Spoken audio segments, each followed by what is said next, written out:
வணக்கம் நேயர்களே, உணவு அமிர்தம் நிகழ்ச்சிக்கு உங்களை வரவேற்கிறோம். இந்த வாரம் முழுக்கவே நம்ம நைட் ஷிஃப்ட்ல ஒர்க் பண்ணக்கூடியவங்களுக்கு இருக்கக்கூடிய பிரச்சனைகள், அதுக்கான தீர்வுகள், அதுக்கான என்னென்ன உணவுப் பொருட்கள் சேர்க்கலாம் போன்ற விஷயம்லாம் நம்ம பார்த்துட்டு வந்துட்டு இருக்கோம். ஸோ இன்னைக்கு என்ன டாபிக், அதோட ஹெல்த் பெனிஃபிட்ஸ்லாம் என்னென்ன அப்படின்ற விஷயம்லாம் டாக்டர்கிட்ட கேட்டு தெரிஞ்சுக்கலாம். ஸோ டாக்டர், ஒரு நல்ல ரெஸ்பான்ஸ் வந்திருக்குன்னு கூட சொல்லலாம். போன வாரமாகட்டும் இந்த வாரமாகட்டும் நைட் ஷிஃப்ட்டில் ஒர்க் பண்ணக்கூடியவங்களுக்கு அவங்க எப்படி போய் வெளியில் சொல்கிறது, இதுக்காகலாம் போய் பிரச்சனைகளுக்கெல்லாம் தீர்வுலாம் தேட முடியுமா அப்படிங்கிற சந்தேகத்தில் இருந்தவங்களுக்கு கூட நிறைய பேருக்கு தீர்வு கிடச்சிருக்குங்கிற மாதிரி ரெஸ்பான்ஸ் வந்திருக்கு. ஸோ இன்றைக்கி நம்ம என்ன பார்க்க போகிறோம் டாக்டர்? இன்றைக்கி கரிசலாங்கண்ணியை அடிப்படையாக வச்சு ஒரு கூட்டு செஞ்சிட்டோம் அப்படின்னாச்சுன்னா அது அவங்களுக்கு உதவியாக இருக்கும். ஏன்னா இரவு கண் விழிக்கிறவங்களுக்கு உள்ள ஒவ்வொரு பிரச்சனைகளாக ஒவ்வொரு நாளும் நம்ம சொல்கிறோம். முடிஞ்ச அளவுக்கு இந்த 5 நாட்களில் செய்யக்கூடிய உணவுகளை அவங்க மறுபடி செஞ்சுட்டு இருந்தாலே அவங்கள பாதுகாத்துக்க முடியும்னு தான் சொல்கிறோம். இந்த 5 அமிர்தம் அந்த இரவு கண் விழிக்கிறவங்களுக்காக அப்படின்னு நம்ம சொல்லலாம். இன்றைக்கி நம்ம முக்கியமாக அவங்களுக்கு என்ன சொல்ல போகிறோம் அப்படின்னாச்சுன்னா, இரவு கண் விழிக்கிறவங்களுக்கு என்ன முக்கியமான பாதிப்பு அப்படின்னாச்சுன்னா, நோய் எதிர்ப்பாற்றல் குறைவு.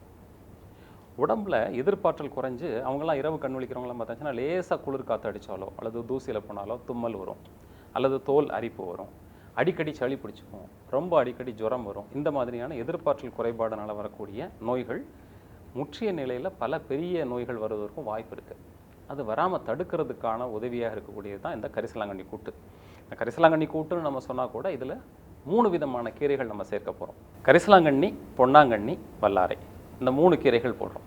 இந்த 3 கீரைகளுமே பார்த்திங்கன்னா உடலுக்கு காயகல்பமாக சித்தர்களால் சொல்லப்பட்டது. அப்புறம் பாசிப்பருப்பு இதெல்லாம் சேர்த்து மற்ற கடை சரக்குகள்லாம் சேர்த்து செய்யும்போது ரொம்ப உதவியாகவும் அவங்களுடைய உடல் ஆரோக்கியம் பலப்பட்டும் இருக்கிறதுக்கான வாய்ப்புகள் இருக்குது. நிச்சயமாக டாக்டர், நம்ம இப்போ இந்த கரிசலாங்கண்ணி கூட்டு செஞ்சு தான் காட்ட போகிறோம். அதுக்கு முன்னாடி நீங்கள் ஏற்கனவே சொன்னீங்க கரிசலாங்கண்ணியை வந்து இந்த கூட்டு மாதிரி மட்டும் இல்லாமல் வேறு மாதிரிலாம் கூட ட்ரை பண்ணி சாப்பிடலாம். வேறு என்ன மாதிரிலாம் சிம்பிளாக சொன்னீங்கன்னா அவங்களுக்கு யூஸ்ஃபுல்லாக இருக்கும்? அது ரொம்ப சிம்பிளானது. கரிசலாங்கண்ணி சாறு பண்ணி அது கூட ஒரே ஒரு சிட்டிகை மிளகுத்தூள் போட்டு தேன் கலந்து காலையில் சாப்பிட்டு வரோம். இரவு கண் விழிச்சிட்டு அவங்க வேலை செஞ்சு முடிச்சுட்டு நேரடியாக வந்தோடனே தூங்கிடக்கூடாது. தூங்காமல் என்ன செய்யணும் அப்படின்னாச்சுன்னா, காலையில் வர்றாங்க ஒரு 5 மணிக்கு வீட்டுக்கு வராங்க அல்லது 6 மணிக்கு வர்றாங்க அப்படின்னாச்சுன்னா, வந்த உடனேயே அவங்க பல் துலக்கிட்டு இந்த கரிசலாங்கண்ணி சாறு, மிளகுத்தூள், தேன் இந்த கலந்த கலவையை உள்ளே குடிக்கலாம்.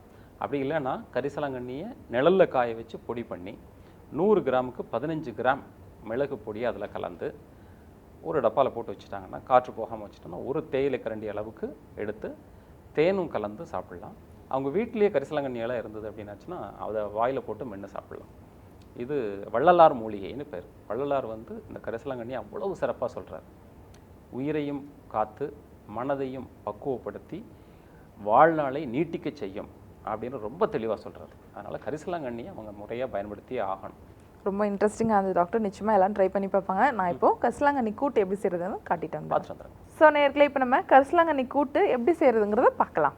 ஸோ இந்த வாரம் முழுக்கவே நைட் ஷிஃப்ட்டில் ஒர்க் பண்ணக்கூடியவங்களுக்கு ஏற்ற உணவுப் பொருட்கள் தான் பார்த்துட்டு வந்துட்டுருக்கோம். ஸோ இன்றைக்கி நம்ம பார்க்க போகிறது கரிசலாங்கண்ணி கூட்டு. இதுக்கு என்னென்ன பொருட்கள் தேவைன்னு இப்போ நம்ம பார்த்துடலாம். கரிசலாங்கண்ணி, பொன்னாங்கண்ணி, வல்லாரைக்கீரை எல்லாம் சேர்த்து 1 கப், வெங்காயம் பொடியாக நறுக்கியது, தக்காளி, சிறுபருப்பு தண்ணி விட்டு ஊற வச்சுருக்கோம், கொஞ்சமாக பெருங்காயம், மிளகு, பூண்டு, சீரகம், கொஞ்சமாக கல்லுப்பு, அப்புறம் மஞ்சப்பொடி. ஸோ நம்ம யூஸ்வலாக கூட்டு பண்ணுற மாதிரியே தான் அது பண்ண போகிறோம்.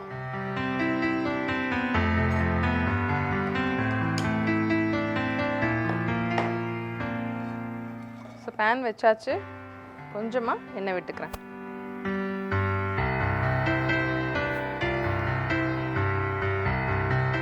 சூடானதுமே கொஞ்சமாக சீரகம்,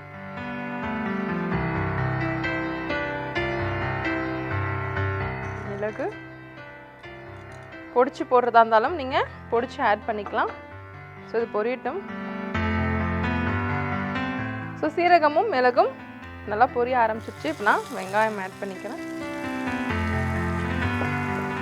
வெங்காயம் வதங்கினதும் கொஞ்சமாக பூண்டு,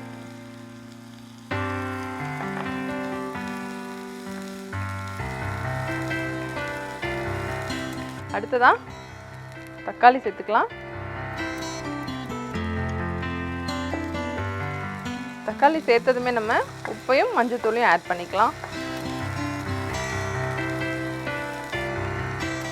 கல்லுப்பு கொஞ்சமாக ஆட் பண்ணிக்கலாம்.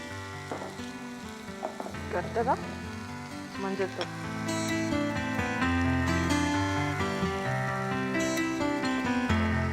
தக்காளி நல்லா வதங்கினதுமே நம்ம ஊற வச்சிருக்க பருப்பை ஆட் பண்ணிக்கலாம்.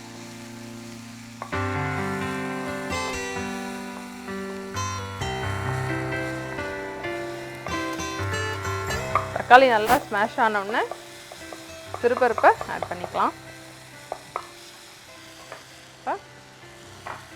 சிறுபருப்பை ஆட் பண்ணிக்கலாம்.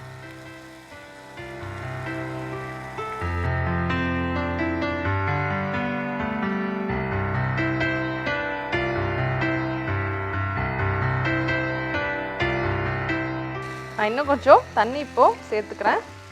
பருப்பு நல்லா வெந்து வரும்போது நம்ம வச்சுருக்க கீரையெல்லாம் ஆட் பண்ணிக்கலாம்.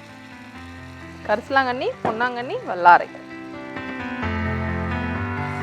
நல்லா குக் ஆகட்டும். நல்லா வெந்து வரும்போது நம்ம கீரையை சேர்த்து இறக்கிடலாம். மூடி வச்சிடுறேன். கொஞ்ச நேரம் நம்ம இப்போ வெயிட் பண்ணலாம். சிறுபருப்பு இப்போ நல்லா குக் ஆகிட்டுருக்கு. இந்த நேரத்தில் நம்ம கொஞ்சமாக பெருங்காயமும் நம்ம க்ளீன் பண்ணி வச்சுருக்க எல்லா கீரைகளும் இப்போ ஆட் பண்ண போகிறோம். கொஞ்சமாக பெருங்காயம், அடுத்ததான் வல்லாரை, பொன்னாங்கண்ணி, கரிசலாங்கண்ணி ஆட் பண்ணிவிட்டு சிறுபருப்பு பாதி குக் ஆகிடுச்சு. இன்னும் கொஞ்சம் நேரம் கீரையோடு சேர்ந்து குக் பண்ணோன்னா கூட்டு ரெடி. நம்ம திரும்பவும் க்ளோஸ் பண்ணி வச்சிடலாம். கரெக்டாக இருக்கும். சிம்மில் வச்சுட்டேன். கீரை ரொம்ப குக் பண்ண விடாமல் நம்ம ஆஃப் பண்ணிடலாம் கொஞ்ச நேரத்தில். கரிசலாங்கண்ணி, பொன்னாங்கண்ணி, வல்லாரை எல்லாத்தையும் ஆட் பண்ணியாச்சு. இப்போ க்ளோஸ் பண்ணி வச்சாச்சு. யூஸ்வலாக கீரை அப்படின்னும் போது நம்ம ரொம்ப நேரம் குக் பண்ணக்கூடாது. சிறுபருப்பும் பார்த்திங்கன்னா கிட்டத்தட்ட ஹாஃப் குக்கூட ஆயிடுச்சு. கொஞ்ச நேரத்தில் இது வெந்துடும். நம்ம ஓவர் குக் பண்ணாமல் இதை ஆஃப் பண்ணி இறக்கிடலாம். லேசாக கிளறி விட்டுக்கிறேன். இப்போ பார்த்திங்கன்னா கீரை நல்லா இந்த க்ரீன் கலர்லேயே இருக்குது. இன்னும் கொஞ்சம் குக் ஆச்சுன்னா நம்ம ஸ்டாப் பண்ணி இறக்கிடலாம். நம்ம மூடி போட்டு மூடி வச்சுருவோம். கொஞ்ச நேரத்தில் இப்போ ரெடி ஆகிடும் அது. ஸோ இப்போ நல்லா குக் ஆகிடுச்சு. தண்ணியெல்லாம் நமக்கு நல்லா வத்திருச்சு. இப்போ மிக்ஸ் பண்ணிவிட்டு நம்ம ஸ்டவ் ஆஃப் பண்ணிடலாம். இப்போ டேஸ்ட் பண்ணலாம்.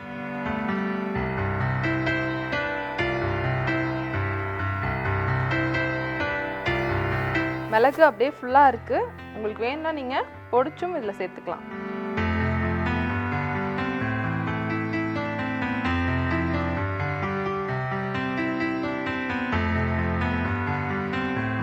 ரொம்ப டேஸ்ட்டாக இருக்குது. நார்மலாக நம்ம கூட்டு செய்கிற மாதிரி தான் இருக்குது. ஆனால் கரிசலாங்கண்ணி கூட்டு அப்படிங்கிறது ரொம்ப ரொம்ப புதுசானது. நிச்சயமாக வீட்டில் நீங்களும் ட்ரை பண்ணி பாருங்கள். இப்போ நம்ம சத்யா வழங்கும் பரிசு பகுதிக்கு போகலாம். டாக்டர் கிட்ட 2 இன்ட்ரெஸ்டிங்கான கொஸ்டினுக்கான பதில்களை கேட்டு தெரிஞ்சுக்கலாம். இப்போ சத்யா வழங்கும் பரிசு பகுதிக்கு நம்ம வந்துட்டோம். 2 இன்ட்ரெஸ்டிங்கான கொஸ்டின்ஸ் நாங்கள் எடுத்து வச்சிருக்கோம். அதுக்கான பதில்களை டாக்டர் கிட்ட கேட்டு தெரிஞ்சுக்கலாம்.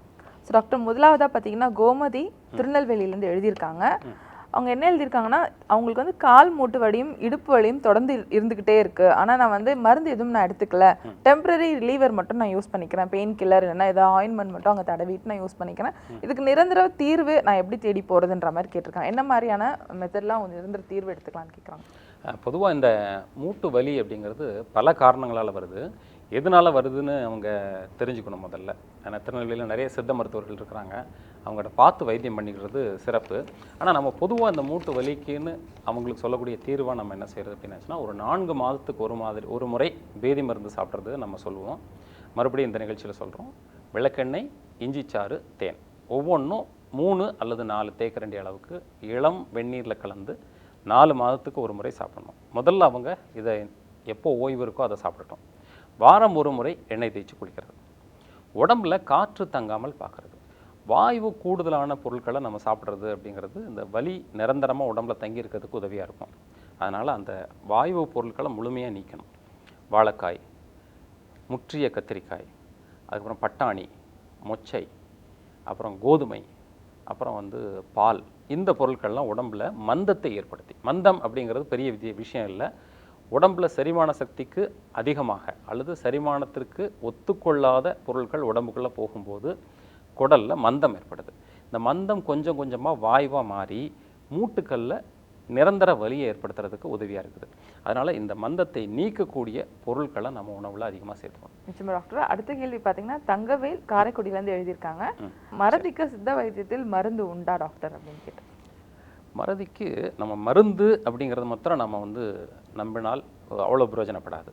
பொதுவாக மருந்தை எதிர்பார்க்கிறத விட ஆரோக்கியமான உணவு, தினமும் கீரை சாப்பிட்றவங்க. இப்போது எங்கள் மருத்துவமனையில் வர்றவங்ககிட்ட அந்த ஞாபக மறதி இருக்குது குழந்தைக்கு, அவங்களுக்கு ஏதாவது ஒன்று மருந்து கொடுங்கன்னு கேட்குறவங்களுக்கெல்லாம் பார்த்தீங்கன்னா தொடர்ச்சியாக அவங்க கீரையே கொடுக்கறதில்ல. போன வாரத்தில் எத்தனை நாள் கீரை கொடுத்தீங்க, அல்லது இந்த மாதத்தில் எத்தனை நாள் கீரை கொடுத்தீங்க அப்படின்னாச்சுன்னா அவங்க கொடுக்கறதே இல்லை குழந்தைங்களுக்கு. அதே மாதிரி ஞாபக மறதி வர்றதுக்கான இந்த காலகட்டத்தில் முக்கியமான காரணம் அப்படிங்கிறது உடலின் ஊட்ட குறைபாடு. சாப்பாட்டில் போதுமான அளவுக்கு ஊட்டம் இருக்கிற மாதிரி பார்த்துக்கணும். அது அந்த ஞாபக மறதியும் சரி, உடல் ஆரோக்கியத்தையும் சரி பாதுகாக்கிறதுக்கு கீரைகளில் அத்தனை சத்துக்கள் இருக்குது. முக்கியமாக ஞாபக மறதி அதிகமாக இருக்கிறதுக்கு நாம் ஏற்கனவே இன்றைக்கி நம்ம சொன்ன கரிசலாங்கண்ணி, பொன்னாங்கண்ணி, வல்லாரை கீரை, முருங்கை இலை, கருவேப்பிலை, இந்த மாதிரியான கீரைகளை பச்சையாக 3ல் 1 பங்கும், வேக வச்சு 3ல் 2 பங்கும் தினமும் எடுத்து வரணும். அவங்க சாதத்தில் போட்டு சாப்பிடலாம், அல்லது பருப்பு பொடியோடு சேர்த்து கலந்து சாப்பிடலாம். இந்த மாதிரிலாம் பண்ணிட்டு வரும்போது அவங்களுடைய நினைவாற்றல் கூடும். நினைவாற்றல் கூடுறதுக்கு இன்னொரு வழி என்ன அப்படின்னாச்சுன்னா எண்ணெய் தேய்ச்சி குளிக்கிறது. வாரம் ஒரு முறை கட்டாயமாக எண்ணெய் தேய்ச்சி குளிக்கணும். எண்ணெய் தேய்ச்சி குளிக்கும்போது கண்ணில் ஒரு துளி, மூக்கில் 2 துளி, காதில் 3 துளி விடுறதுக்கு மறக்காமல் செய்யணும். இப்படிலாம் செய்யும்போது மூளைக்கு போதுமான அளவுக்கு ரத்த ஓட்டம் கூடுறதுக்கு இந்த எண்ணெய் குளியல் உதவியாக இருக்குது.